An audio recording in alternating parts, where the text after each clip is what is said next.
everyone. So I am Lauren Nasa, and our report is all about energy and renewable energy resources. But before we dive on the lesson, let's have a quick introduction. What is the natural resources?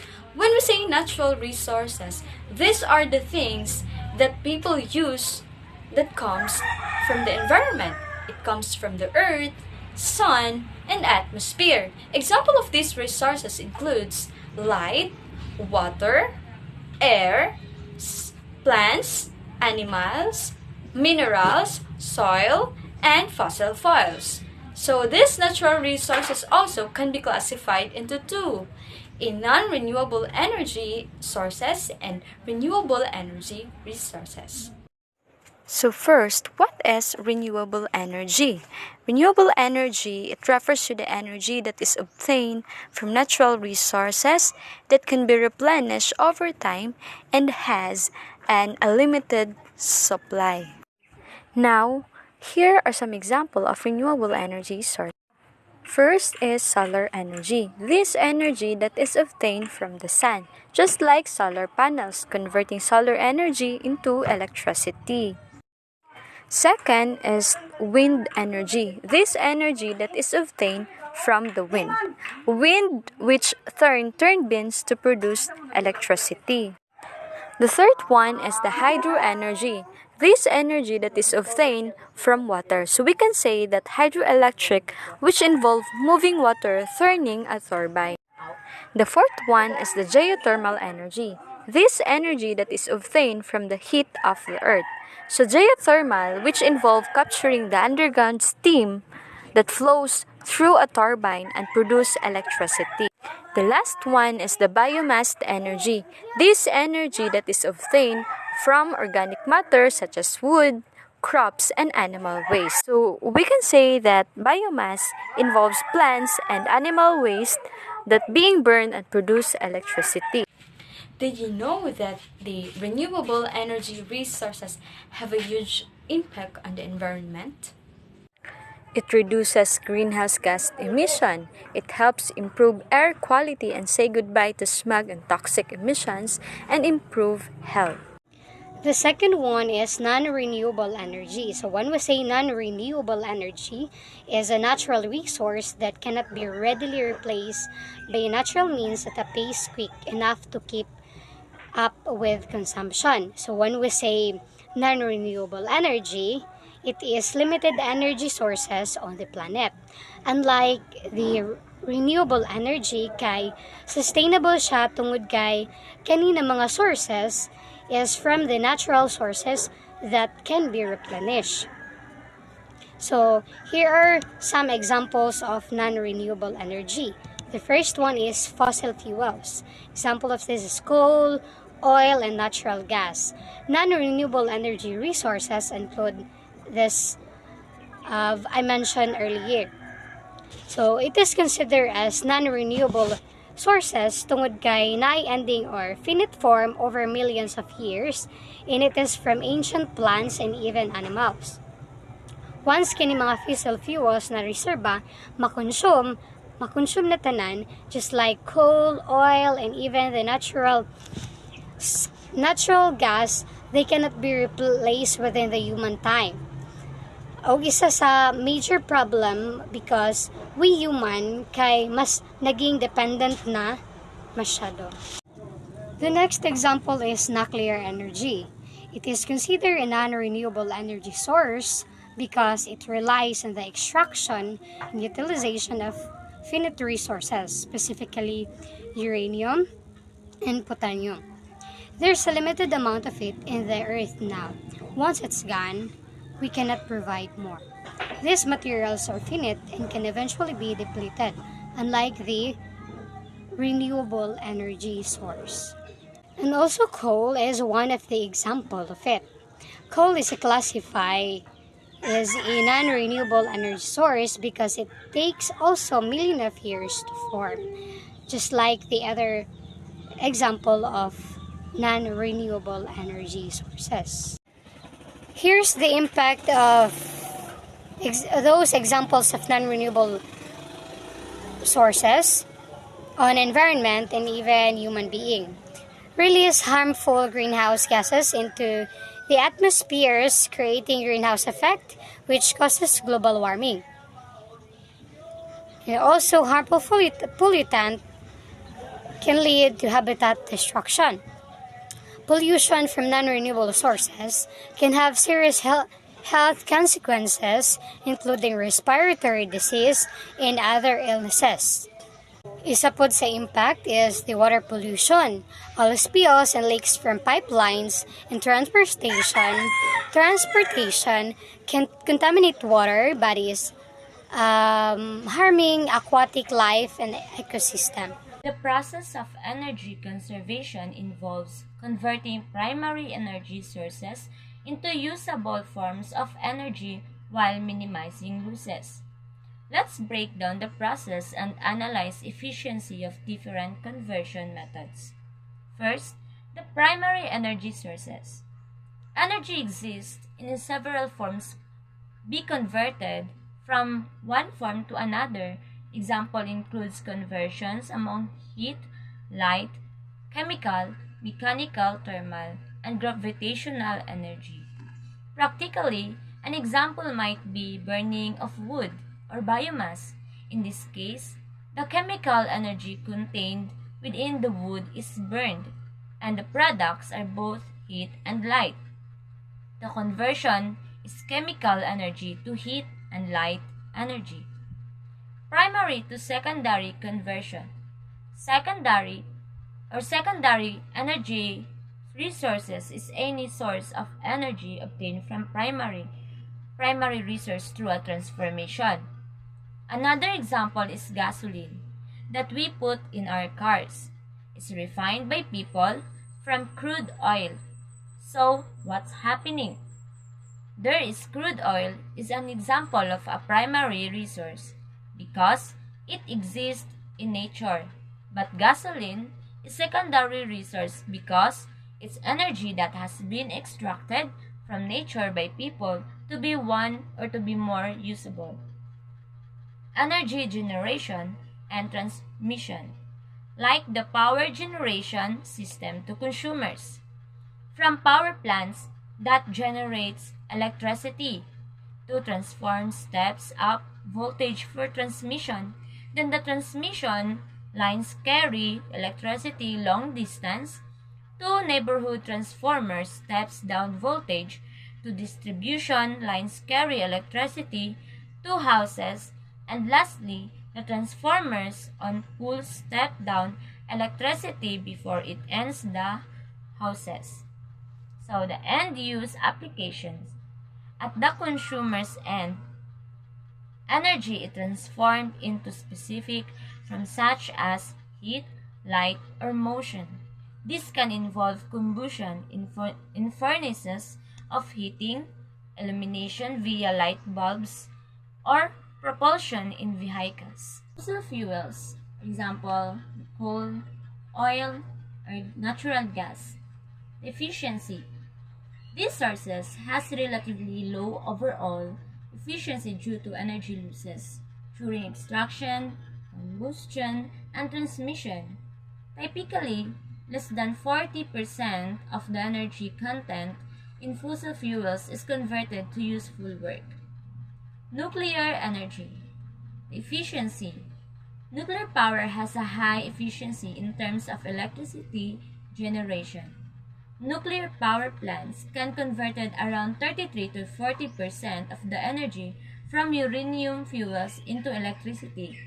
However, the internuclear fuel cycle from mining to disposal has lower efficiency. Renewable energy, or example, solar, wind, hydro, or geothermal. The efficiency. These sources vary in solar photovoltaic panels can convert sunlight into electricity with efficiency around 15 to 20%. Wind turbines can achieve efficiencies of 30 to 40%. Hydroelectric and geothermal systems are often more efficient, around 80% or higher. The energy storage. The efficiency.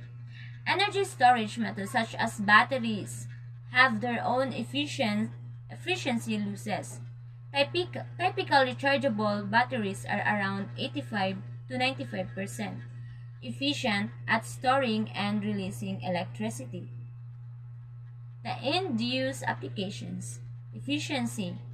The efficiency of end-use application varies widely. For example, modern LED light is highly efficient, converting a large portion of electricity into visible light. Promoting renewable energy adoption and reducing greenhouse gas emission through energy policy is crucial for addressing climate change. So let me discuss its effectiveness. First, greenhouse gas emission reduction.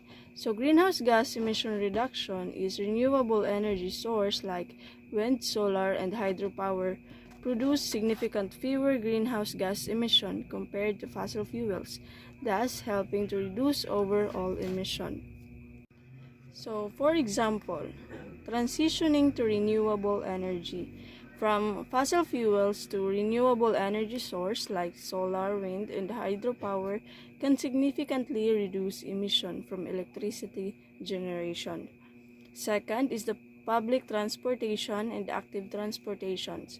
Encouraging the use of public transportations, cycling, and walking reduce the emission associated with personal vehicle use.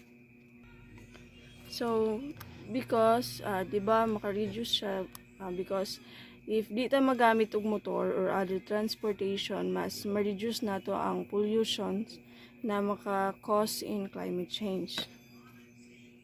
So, the second one is energy diversification. Promoting renewable diversifies the energy mix, reducing dependence of fossil fuels and enhancing energy security. Energy diversification refers to the practice of using a variety of energy sources and technology to meet a region or nation's energy needs. This approach is used to enhance energy security, reduce environmental impact, and ensure a reliable and resilient energy supply. For example, utilizing natural gas for electricity generations, heating, and industrial processes as a cleaner alternative to coal and oil. Second, renewable energy sources. It is a mix of energy sources such as solar, wind, hydroelectric, and geothermal power into the energy portfolio. The third is job creation. So the renewable energy sector often generates jobs in manufacturing, installation, and maintenance, providing economic benefits. So for example, is the transition to renewable energy sources and the associated infrastructure development required a skilled workforce. This in turn creates jobs in various sectors such as manufacturing, construction, and maintenance of renewable energy sources. System rather. So 4. Technological advancement. Fostering renewable energy drives innovation and technological advancement, making clean energy more efficient and affordable. Technological advancement refers to the continual progress and innovation in technology, which leads to the development of new tools, systems, and methods that improve various aspects of human life. Industry. This advancement play a crucial role in shaping the modern world and has far-reaching impact on society. Challenges. Number 1. Intermittency. Many renewable sources, such as wind and power, are intermittent, which can lead to energy supply variability and require effective energy storage solutions. Wind and solar power generation is inherently intermittent, dependent on weather conditions and time of the day. This variability poses challenges for grid operators in managing supply and demand effectively. When the sun isn't shining or wind isn't blowing, there may be a shortfall in electricity. And number 2, infrastructure and grid upgrades. Integrating renewable into energy grid may require extensive infrastructure improvements, which can be costly and time-consuming. One of the primary challenges that renewable companies face is the limitation of the existing grid infrastructure. Many solar and wind farms are located in remote areas which generate to urban or industrial centers where it is needed. Upgrading the grid to accommodate the intermittent nature of renewable energy sources can be costly and time-consuming endeavor. Number 3. Initial investment. Transitioning to renewable energy sources may demand significant upfront investment, infrastructure, and technology. Among the main challenges in renewable energy investment is the potential higher upfront costs in comparison to projects that are fossil based. Solar panels, energy storage system, and wind turbines require a significant amount of capital investment. Number 4. Policy uncertainty. Shifting political climates and policy changes can create uncertainty for renewable energy investors, affecting long-term planning. In general, uncertainty brings about numerous problems relating to asymmetric information, risk aversion, and thus inefficient allocations of resources via market failures. Number 5. Energy storage. Effective energy storage solutions are necessary to store excess renewable energy for use during period of load generation, which present technical and cost challenges. Why is energy storage a challenge for renewable energy? Unlike fossil fuels and other energy sources, solar energy production is less predictable. It can fluctuate seasonally and even hour to hour as local weather changes. Renewable energy sector officers. Numerous business opportunities are as the demand for clean and sustainable energy continues to grow. Here are some potential business opportunities in the renewable energy sector. Solar energy.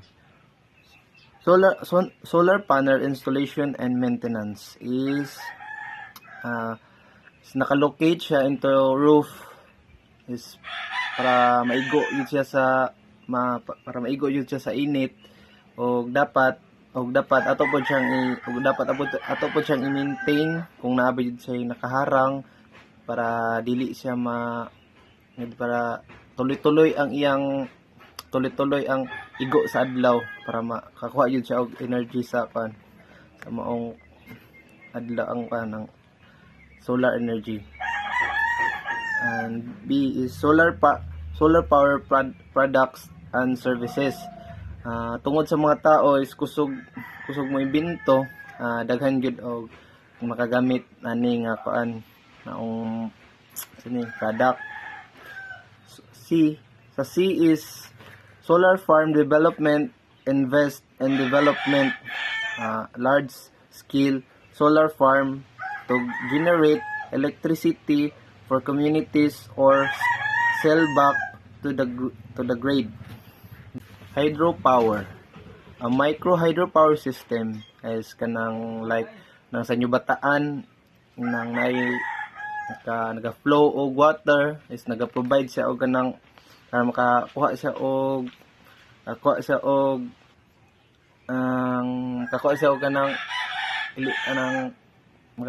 og kuryente kanang pa nang makita na to sa bataan is nanam gyud na siya ng hydropower system. So sa B is hydropower project development, same sa solar energy ganina is kini is need siya og development. Biomass energy. A. Biomass power plants. Develop and operate biomass power plants that generate electricity from organic waste materials, agricultural residues, or dedicated energy crops. B. Biomass fuel production. Produce and supply biomass fuels such as woods, pellets, or briquettes for heating or electricity generations. Energy storage. a battery technology, develop and manufacture advanced batteries for energy storage application, including residual, commercial, and grid-scale system. B. Energy storage system integration. Provide services for integrating energy storage system with renewable energy projects to enhance grid stability and maximize energy use. In conclusion, the renewable energy sector offers a wide array of business opportunities, reflecting the global shift toward clean and sustainable energy sources. Entrepreneurs who choose to enter this sector should conduct through market research, stay informed about regulatory changes, and be prepared for adaptation to evolving technologies and consumer preferences. The potential for growth and environmental impact in the renewable energy sector is significant, making it an attractive space for innovation and entrepreneurship.